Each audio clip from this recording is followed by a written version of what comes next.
régler suñuy problème te bis bu ne ñu dund ko waaye keroog bi ñu demee ba ñu complexé ñu nag nga xam ne lu ñuy def rek jàpp nañ ni su tubaab bi jógewul fële ñëw régler ko du am problème te li ci ëpp tubaab bi mooy taal daay bi mooy jaay ngàndaay ndax Afrique kenn fabriqué wu fi ngàndaay moo ciy profiter pour exploiter nag placer ay nitam exploiter réew yi kon ressort yooyu tey Cheikh Mahi def ci lu rëy a rëy Cheikh Ahmadou Bamba am lu mu ci amoon ci taxawaay ci sàmm ak défendre del bu ñuul ba wax ni xam-xam ak mën-mën yàlla du ko calqué ci der bu weex wala der bu ñuul Cheikh sëñ Alaaji Malick Sy am lu mu ci taxawaay boo xam ne tey moo andi relation yu am solo ñu am ak réew yu mel ni Maroc wala Algérie kon suñuy njiitu diine dañ ñoo devancer trop ci seen gis-gis ci diplomatie waaye it ci ouverture kon def na lu rëy te xaarul Sarkozy sant ko wala Macron wala keneen koo xam ne ay intérêt bokkul ak suñu intérêt mbokk yi dañuy sant yàlla bi mu ñu mayee daje gi su ma nee daje gi nag du conférence de presse bi waaye daje ñaari kuréel yi dañ ciy sant yàlla ndax rattrapage rek lu ñu amoon yéene la ci élection locale dox ci ba mu sotti daanaka seytaane daat ciy dugg ñu dem ci élection yi teewul yàlla kenn ku ne ci ñun am na lu mu ko ci may ndax kenn demul ci élection yi jógee ci ñu ne kii ridicule na ci élection yi waaye ñu jàngat ci li ñu ci jàngat ba jàpp ni nag bu dee rek askan wee ñu ñor mënatuñu permettre suñu bopp bañ a daje autour de l'essentiel ndax réew mi nag fi mu toll ñëpp xam nañ ko ñoo ngi wax ci santé ñuy apporter suñu soutien moral au personnel de la santé tekkiwul ni léeg-léeg faute mënul am waaye ñëpp xam nañ ni condition yi ñu teg nit ñi yi ñuy liggéeyee lu ci ëpp mooy andi njaaxum yi ñuy dund nii ndax suñu nee ay problème mu électricité am na ay problème mu branchement am na loolu soo ko buggee tuumaal parce que su dara amee nguur gi day affolé bëgg kut ko kut benn bouc émissaire foo mu am kuñ ko sippali jamono jooju ñu waroon investir ci fa ñu war a investir ñu bàyyi ko fi dem lépp ay milliards yi milliards pour tabax ay stade ay arène ak yeneen loolu moo ñuy dabaat nii ndax balaa nga naan naam ne fa da ngay faju ba noppi wér ci sa yaram daa di jàngal nit ñi wér ci sa xel loolu mooy développer réew loolu moo war a nekk priorité cim réew donc éducation bi gis nañ fi mu nekk moom it te ñu ngay jël engagement yoo xam ne ñoom leer na leen ni mënuñu koo tenir waaye xam nga fin de mandat nit dina jaaxle boo xam ne fu ne lay jaare jàpp ni mun na tax mu sotti gis nañ li xew ci li sénégalais di dund ci coût de la vie tey lu doon jar juróomi at ci gannaaw fukk tey mi ngi jar juróom fukk sénégalais yi sonn nañ ba fu sonn yem te li gën a métti ci lii nag mooy cuune gi ñu cuune dañuy bàyyi ba mbir mi dem ba sës ñuy doog a wax ni lii la ñu war a def tey ñi ngi wax ni dañoo war a jàngat ci crise bi am ci Ukraine ba fexe ba am créer suñu autonomie loolu 12 ans xaw ma moom mi ngi fi 10 ans mi ngi fi kañ la ñu diggoon autosuffisance alimentaire autosuffisance en riz 2017 la ñu waxoon tey ñu ngi 2022 lañ doon jéggaani ci ceeb moom la ñuy jéggaani ba léegi jàpp ni nag sénégalais yi fàtte nañu loolu bi pandémie bi excès amuñu woon sax benn centre boo xam ne mun na accueillir ay nit ñu isolé leen ñu ne waaw crise bi dañ cee war a jàngat ba defaraat suñu système sanitaire ba ñu génnee ci crise bi la ñu fàtte loolu lekk nañu 1000 milliards yi séddoo ko fa la affaire bi yem saa su dara xewee tey jii ak guerre bi am Ukraine ñëpp xam nañ impact bi muy am ci produit yëpp ñu naan lii dañ cee war a jàngat ba développer suñu agriculture développer suñu industrie moom daal su situation amee ba fitna taxaw rek lay fàttaliku ni lii waroon nañ koo def gis nañ tam ni am na luñ ñu bëgg a imposer te ñëpp teg ci seen bët muy ngóor jigéen muy musiba boo xam ne yàlla alag na ci ay peuple entier waaye ñun ñii toog fii ñëpp bu doon góor jigéen mooy dox dëgg-dëgg kenn ñun du fi ne loolu dafa àndul ak lu xel mën a nangu ña ko def seen société ba gis limites yi tey ñoom ñëpp ña ngay màgget te kenn bëggatul am doom ñu ne kon nañ leen nax ñoom ba imposer leen ko benn mooy nañu bàyyi jur ñaar nañu fexe ba ñëpp nekk góor jigéen loolu nag dama bëgg mu leer ci bopp sénégalais yi Macky Sall dafay porter agenda góor jigéen te li ko firndeel mooy déposer loi assemblée nga ne kenn du ko fi voté loolu kay amu leen luñ ci lam-laame loolu lay défendre loolu lay porter moo tax bi muy wax dafa ne notre société n'est pas encore prête ça veut dire que il faut ñu préparer ko ba bis bu paree nag dinañu am ay défilé góor jigéen fii ay gay parade ak yeneen ak yeneen loolu mooy programme Macky Sall ñu ne donc inondation ñu ngi koy commencé waat tudd te nee nañu def nañ ci ay milliards yu ñu suul tey ragal nañu at wii ak li ci météo annoncé ci taw bi fi mu war a toll ñëpp a ngi ragal keroog xaw naa ci wiis rek gis ngeen tey bañ a seen nit ñaa ngi ci biir ndox mi kon réew mi foo laal mi ngi métti ñu wax nag ni moom dafa amoon objectif waaye liir naa ci interview bi mu mujjee joxe ci ay mbokkam parce que yéen du ngeen mbokkam moom mu neen ko am ci moom waaye li mu wax ci interview bi dafa ne dans un pays dans une démocratie il faut une opposition forte l'essentiel mooy na exprimer dans le cadre de la République kon jóge na ci réduire l'opposition à sa plus simple expression ba nangu léegi ni opposition bu forte am na Sénégal loolu benn la waaye loolu introduction la opposition boobu nag nga xam ne mooy opposition bu forte bi moo nekk tey seen kanam yéen di waxtaan ak yéen ñu ne ñëw nañu pour ànd dañuy waxtaan wax dëgg rek ànd bi yombutoon ndax suñu nee ñun ñii ñëpp ñoo bokk gis-gis à 100% ñoo bokk yëg-yëg à 100% ñoo bokk ay objectif à 100% bu boobaa dañoo wax lu amut loolu bu ñu ko waxee rek wax nañ lu amut ànd bi ay acteurs politiques ñoo ko ànd biir coalition bu ne nag kenn ku ne am nga sa gis-gis ak sa ambition waxuma laa ay coalition bu ñu dajee parce que léeg-léeg Sénégalais dañuy interpeller ci loolu waaye bu dee dañoo ànd ak loolu yëpp ñu gis ni am nañu ay gis-gis yu bokkul am nañu ay personnalités yu bokkul am nañu ay programme yu bokkul am nañu sax ay agenda yoo xam ne mun na bañ a bokk waaye ànd ak loolu yëpp ñu ne tey dañuy ànd kon nañu xam ni sacrifice lañu def pour Sénégal parce que réew day am fu mu toll dafay laaj nga def sacrifice ñun ñii ñëpp nag sacrifice lañu def pour Sénégal parce que objectif bi ñu tax a jóg moo ëpp solo suñuy personne ñun li ñu tax a jóg mooy question bi ñuy laaj sénégalais bu ne ndax pare nañu pour bàyyiwaat Macky Sall mu toog fi ay ati at waxuma la juróomi at de ndax moom mandat à vie lay visé ndax pare nañu pour bàyyi fi Macky Sall mu toogaat fi ay ati at wala est-ce que sénégalais yi doyal nañu sëkk nag ci Macky Sall nga xam ne foo laal échec la ñu jëlee ko fi ci anam yu gën a rafet parce que lii muy def nii la chance d'arriver à une alternance démocratique et pacifique la fi bëgg a jëlee moo tax ñiy wax waxu fitna nañu wax fan la fitna bi jóge dama ne président Senghor nekk na fi 20 ans bi mu commencé def ouverture démocratique musul tere kenn mu nekk candidat te xam na ni Abdoulaye Wade menace la woon ci moom Abdou Diouf nekk na fi 20 ans xam na ni menace am bi gën a rëy mi ngi woon ci PDS musul tere Abdoulaye Wade nekk candidat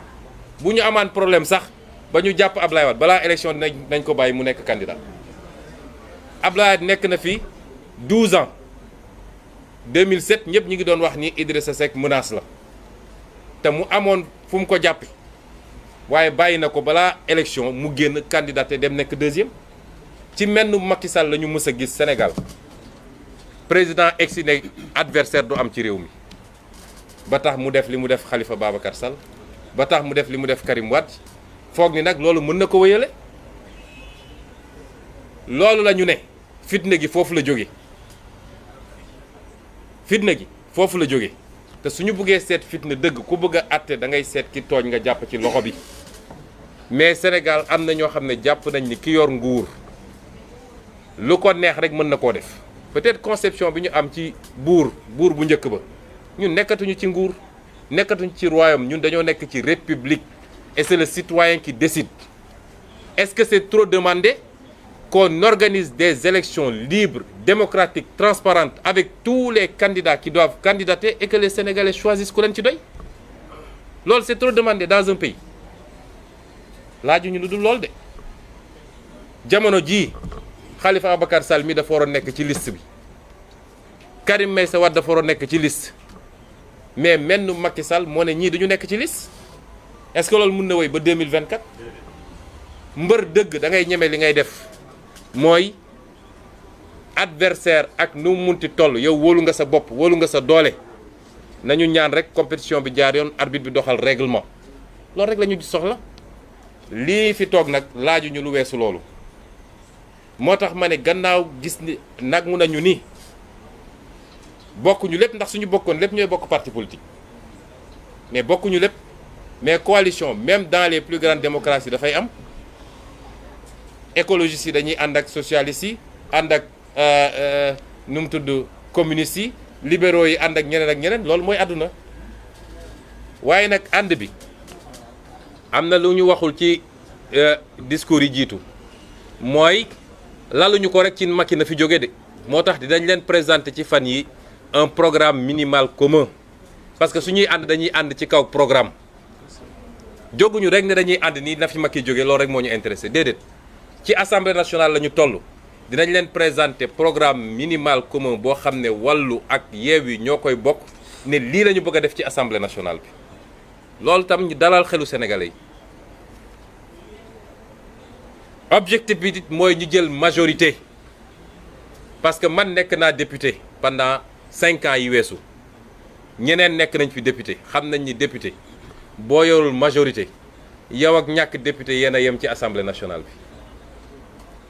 bi nit ñi jàmbaar lañu de gis ngeen ñi nekk minorité assemblée nationale jàmbaar lañu da ngay dem commission xam nga suñu demee sax plénière caméra yaa ngi fi Cheikh sëñ Abdou xam na li ma wax mais commission amul caméra amul dara fa la ñuy jóg dinañ la saaga li ma bañ a tudd dinañ def lu ne boo fa tàngee xol di nga fa xeex commission même chose te mu leer la ni la ngay discuter yow yaa ngi wax ba sa put bi wow waaye ngoon si balaa ñuy jóge foofu di nga gis député bu nelaw ba ñu ne wote gars yi yee ko ne ko wote jot na mu ne wi wote naa su dee sénégalais yi boobu assemblée la ñu bëgg mu wëy nañu joxaat Macky Sall majorité waaye bu dee dañu bëgg assemblée buy jouer rôle am assemblée buy def contrôle de l'action du gouvernement luubal gi bëri na ci réew mi càcc gi bëri na suñu pétrole ak suñu gaz du tey lañ ko jaay de xanaa kay dañuy feddali waaye bi mu àndeek rakkam ànd ak bandi boobu ñuy wax Frank Timis ma bind ci ab téere daa di jaay gaz bi parce que gaz bi moo ëpp solo pétrole téeméeri junni yoon richesse bi tey ci gaz bi la président allemand mën naa mës nañ fi ñëw de mais man maa ngi doog a fàttaliku fu ñu ne président allemand ñëw na fi peut-être daan na am waaye gëj na li ko andi mooy guerre bi am te Russie tey imposé leen loo xam ne leen nag sama gaz daan ko jaay ci ni ma neexee ci prix bu ma neexee te da ngeen may fay en rouble dootu ma nangu ngeen fay ma en euro loolu mooy coow li moo tax gazu Dakar Sénégal gi tey occidentaux yi seen bakkan lañ ci teg bu ñu amee nag président boo xam ne luñ ko wax mu ne wiiw nañu xam ni duñu gis dara ci suñu gaz bi ña ngay préparer oléoduc boo xam ne day démarrer Ndakaaru day démarrer suñu ci fële Tortue gisement Tortue bi dem ba Europe fii ngay toog Ndakaaru ñu naan la am nga gaz te doo ci gis dara li xew Congo xew feneen ak feneen loolu la ñuy waajal kon su dee bëgg nañu xam li xew ci réew mi luubal suñu ressources naturelles yi luubal suñu kopparu réew mi surfacturer marché public yi lu ne xew na ci réew mi bu dee sénégalais yi bëgg nañ li xew ci réew mi dëgg en termes de contrôle de l'action du gouvernement nañu jox coalition bi la majorité 6 mois lañ leen may 6 mois di ngeen gis du ngeen dégg wala di ngeen gis lu leen jommal yéen ñëpp bu dee it bëgg nañu ñu voté ay loi yoo xam ne méngoo nag li réew mi soxla parce que député ñett mooy rôle am contrôler l'action du gouvernement voter les lois et la fonction de représentation mooy xool li xew ci dëkk bi te du yoon boo demee assemblée nationale nga défendre ko fa bu dee loolu la ñu bëgg ci député man de député woon la defe naa taxaw naa ci assemblée lu Sénégal yëpp teg seen bët Mamadou Lamine Diallo mii député la ñëpp teg nañ seen bët li mu def Cheikh Abdou Bara Dolly même chose keneen ak keneen ci ñëpp ñu nekkoon député opposition nag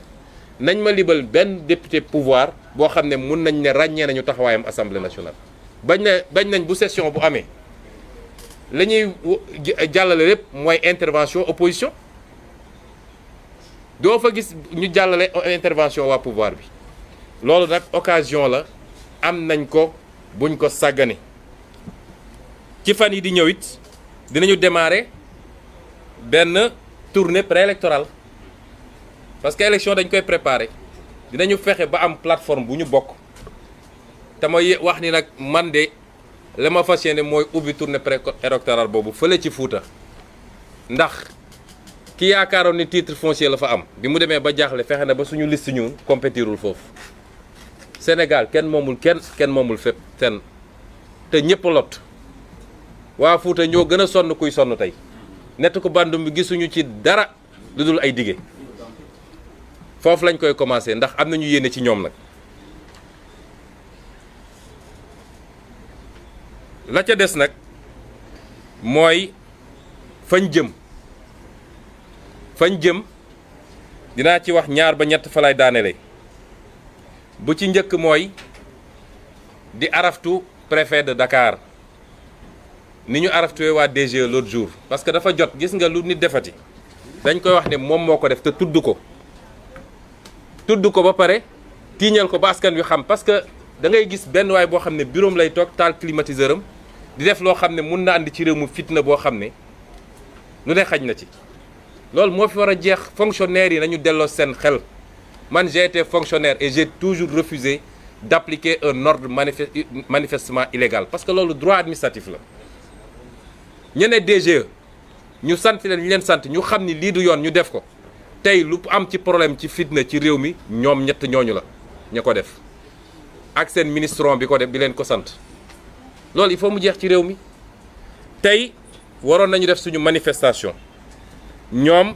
bañal nañ ñu ko ne am na ñeneen ñu fa déposé saax dama yebal ndaw ne ko dem leen ngeen xool manifestation bi lii mooy manifestation bi benn camion lañ fa gaare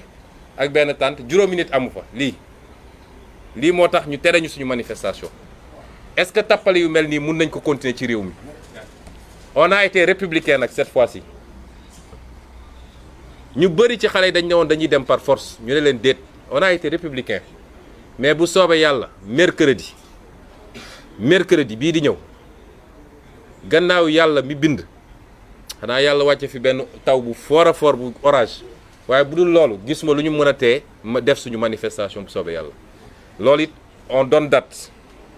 ñaareel bi mooy wax ak militants yi ak sympathisants yi ak sénégalais yi fi mu ne nii 31 juillet mooy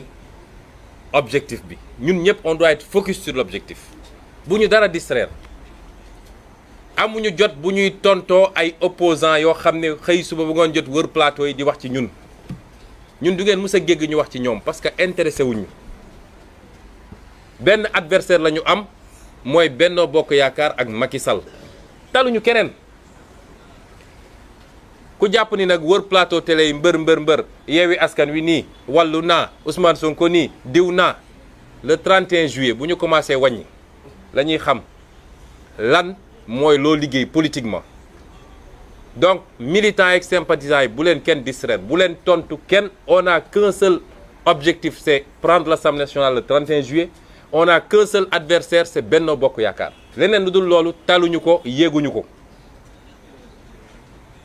ñetteel bi mooy wax nit ñi tam nii investiture fépp la métti mais suñu defee sacrifice yi yëpp ñu def ñun c'est parce que réew mi la ñu jiital ci lépp moo tax képp ku réew mi ñor quelle que soit say frustration ci investiture yi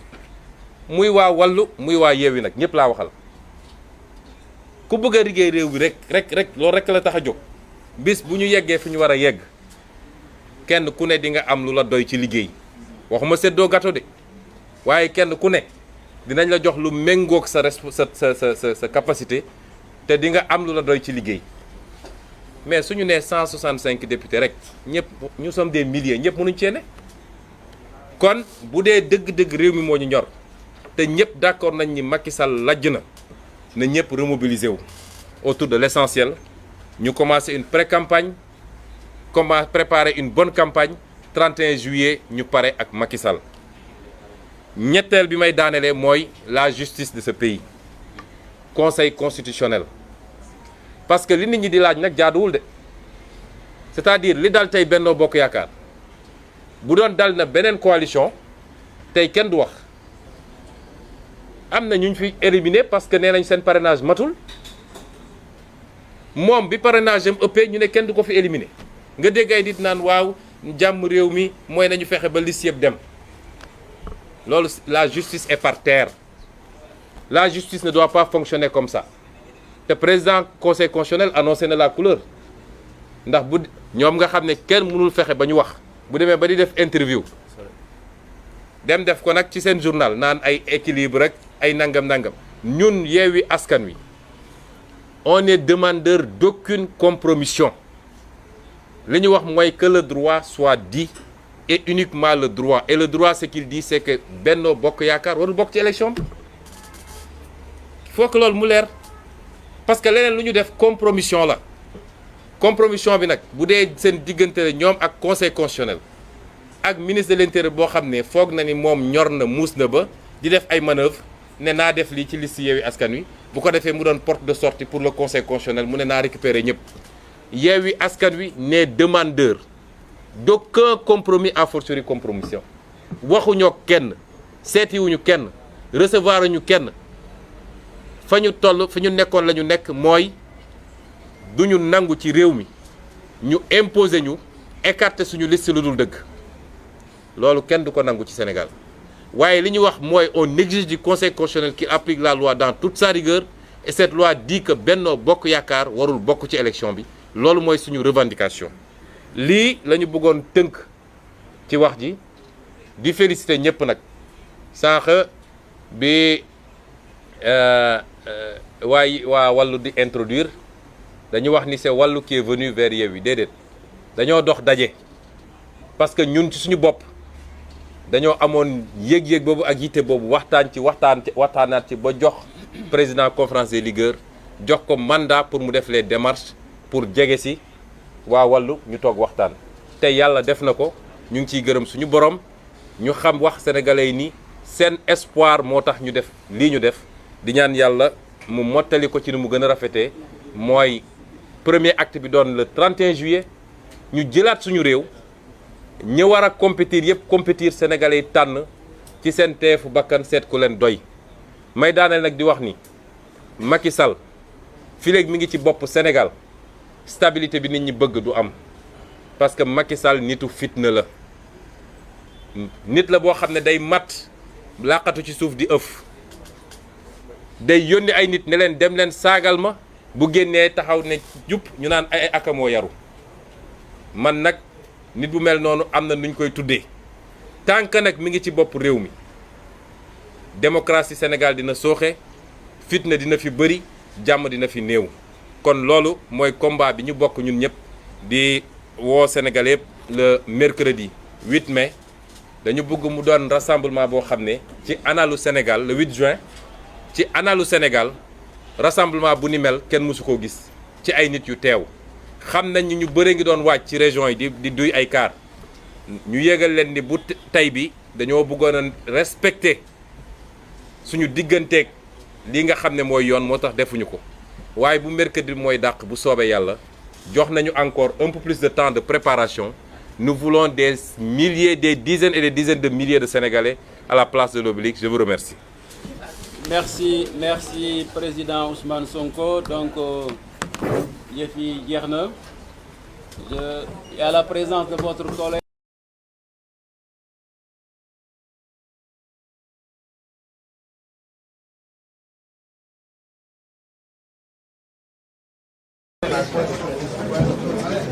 Señor Mbacke Bara